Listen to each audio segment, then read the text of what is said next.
Hello! This video is going to cover chapters 4, 7, and 8, which are the main chapters leading up to the start of the collaborative writing project.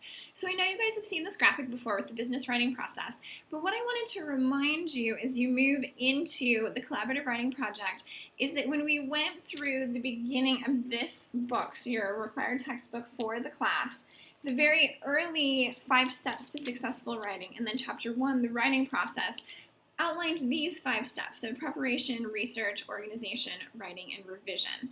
And as they outlined them, and as I talked about them previously, and as you guys have written about, these steps are recursive. So you can prepare, and then you can prepare for research, but then your research may impact your preparation, so you may need to make changes.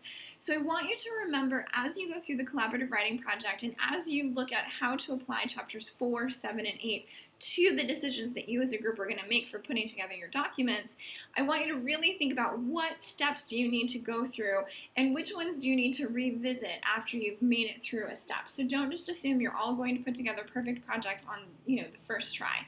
Experiment, play around with it, really think about what your preparation is going to be. There are multiple assignments, so you will approach each of these steps differently because you have several written assignments as well as one designed project. The other thing I wanted to remind you, especially in relation to chapter 4, so in chapter 4, the authors of the textbook cover business correspondence and different correspondence styles.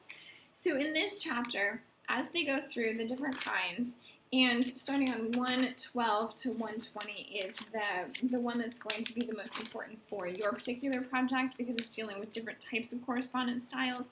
One thing that they note with each of these is you need to really clearly have it in your head what your purpose, your audience, your scope, your context, and your medium are. And for the collaborative writing project as well as the group letter, each of those is going to shift slightly. For the most part, the audience for the written documents are me, because I'm the one approving for you to move forward as a group with the project that you have intended or that you have planned. When you actually design the project, the audience is business writers, so professionals currently writing in the business world, and students of this particular class so that they have graphics available to them to make the chapters more useful to them.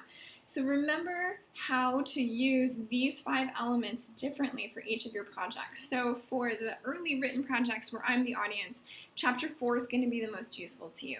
When you move into the actual design work, you really want to pay close attention to chapter 7 and chapter 8. What are effective design practices? What are effective mediums that businesses will see as most useful? And then how do you select those as the correct way to actually design your project?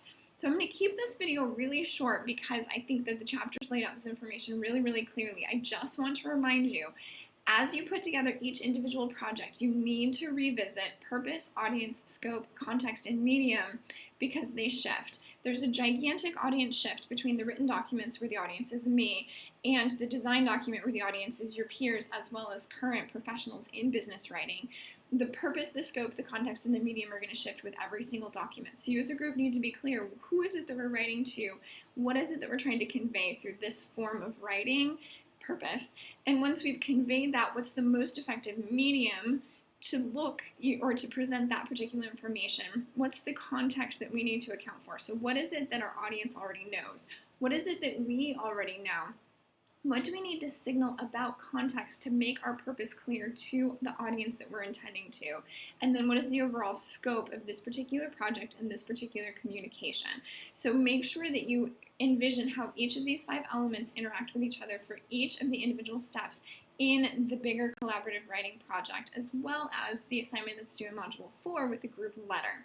If you have any questions about any of these, feel free to send me an email or you can reach out to me on Twitter. I'll see you guys online.